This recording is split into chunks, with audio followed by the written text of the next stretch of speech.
Hello guys! Welcome po sa ating YouTube channel. It's me, Ate Riz Vlog. So for today's vlog, dito po tayo ngayon sa kusina at magbibake ako ngayon ng banana bread. So inutusan tayo na bake ng banana bread kasi may bisita siya bukas.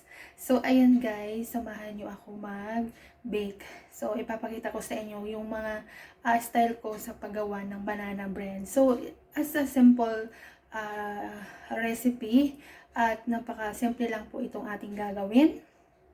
So, tara guys! At sa mga hindi pa po nakapag-subscribe po sa ating YouTube channel, please like and share and subscribe na rin po. And please click the notification bell para lagi po tayong updated sa ating mga bagong mga ina-upload na mga video. So, ayan guys! Let's go!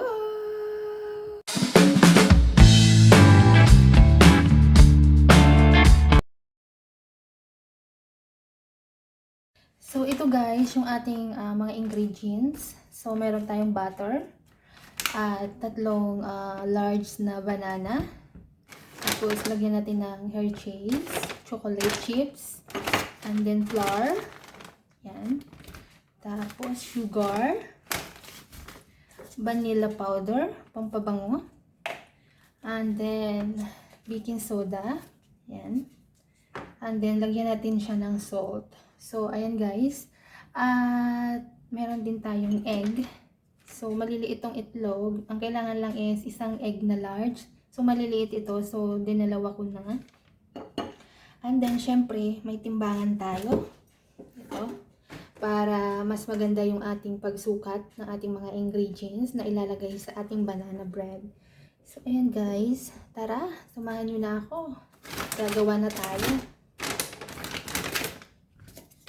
Okay. So, ilalagay natin to. Siyempre, itong timbangan. Ayan.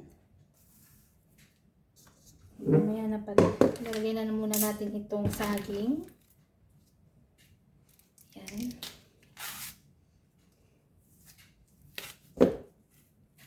Ay! Sorry, nahulog.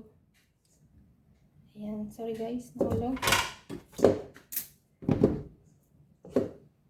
Nahulog siya guys. Ayan. So, kung wala kayong saging, so, kahit anong saging, pwede kahit anong saging. No? Pero mas sanay ako dito sa saging na to. Sanay na lutuin itong, like na gantong saging. Sa Pilipinas, ito parang latundan. So, ayan guys, imamash na natin ito muna. So, ayan guys, namash na natin siya. Tignan nyo. And then, susukatin na natin ang butter for 76 grams. So, gamit natin to guys. Ayan, on. Okay. Sana yung ating butter. Okay. So, magtitimbang tayo ng 76 grams na butter. Kuha tayo na.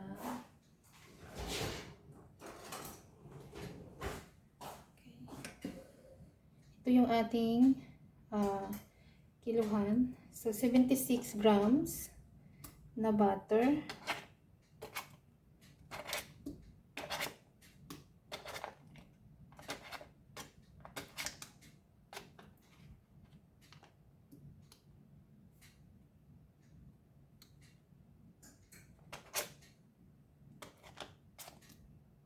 Ayan. Sakto. 76 grams. At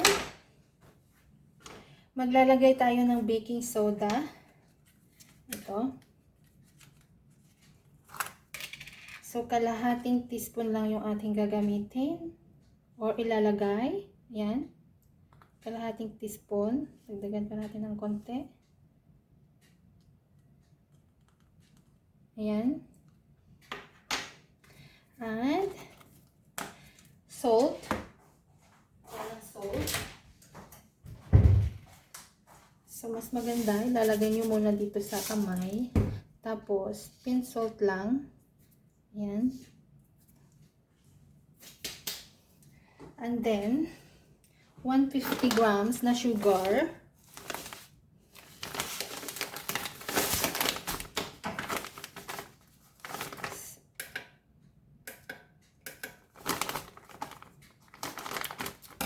So, 150 grams na sugar.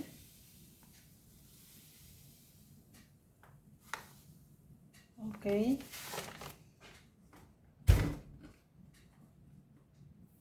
And then, lalagay na tayo ng itlog.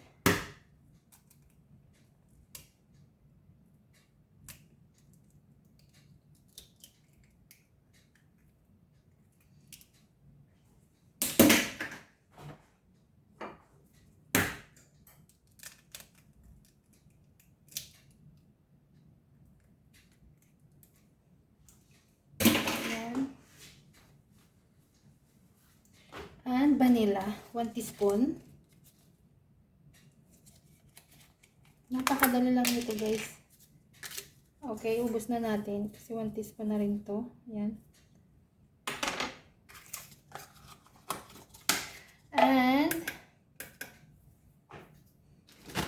flour na 205 grams. Ayan, flour.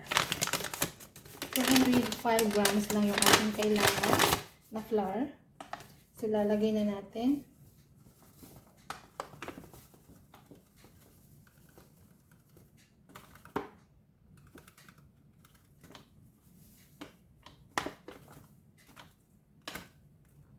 Ayan. Okay. And then, ngayon is ihahalo na natin siya. Ayan. So, kunin na natin itong ihahalo na natin.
Okay, lalagay na natin yung ating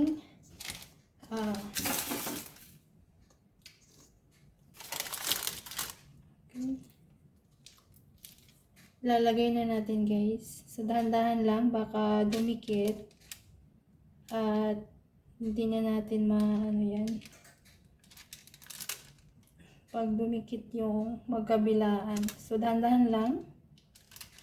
Yan.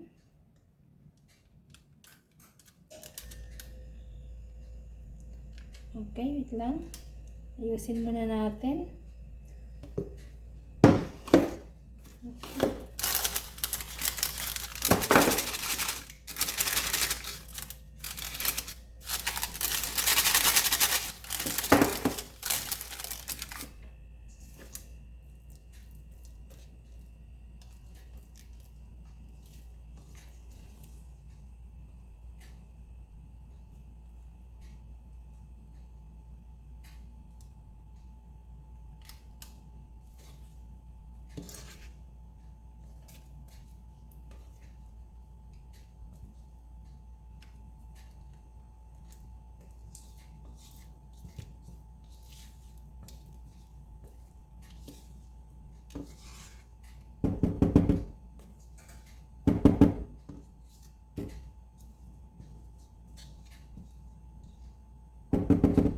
So, ayun guys, nalagay na natin. So, yung butter, magkano yung butter.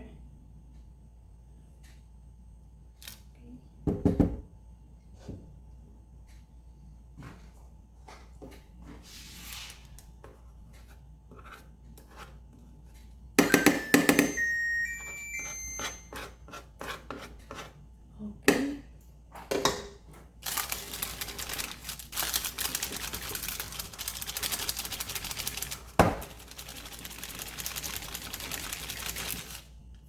Ayan na guys, ilalagay na natin ito sa oven. So, ang temperature o ang init lang po ng ating oven is 385 for 15 minutes or 20 minutes. So, ayan guys, lalagay na natin. Lalagay na natin guys.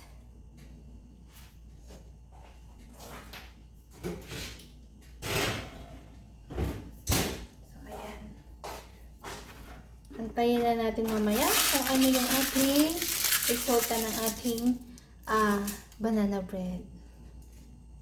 Hello guys, habang nag-aantay tayo ng ating oven na maluto yung ating banana bread, kape muna tayo guys, merienda. Tapos meron akong kasaba cake. Ayan, nabili sa labas. And then binigyan ako ng aking amo na ito try ko daw ito. So, masarap siya sa kape. Tingnan natin. Parang hangin. Walang laman. Kape tayo guys. Kape tayo.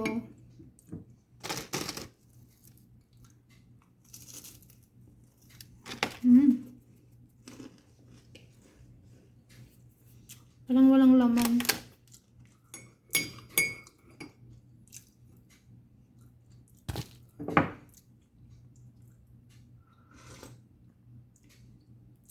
Habang nag-aantay tayo ng ating niluluto is magkape muna tayo. Merienda tayo guys.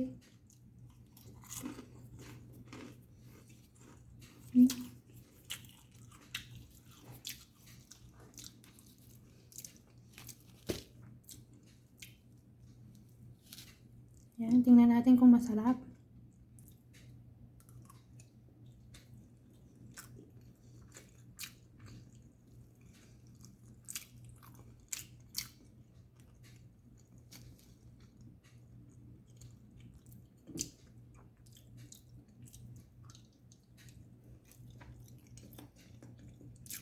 Hindi na ako makakain nito ng dinner. Kain tayo. Merienda.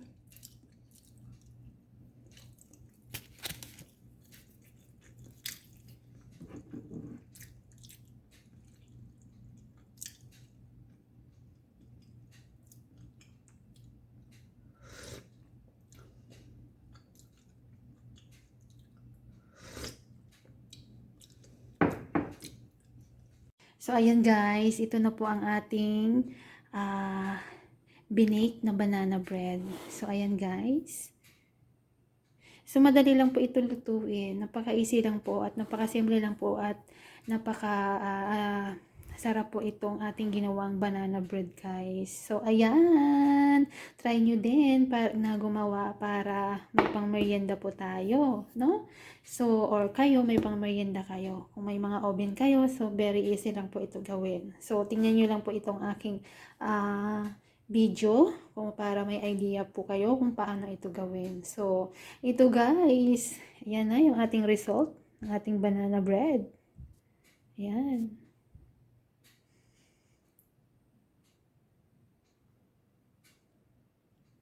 Ayan.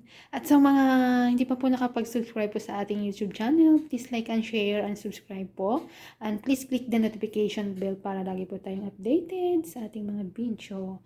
Ayan guys, maraming salamat po. Thank you for watching. Jesus loves you. Bye!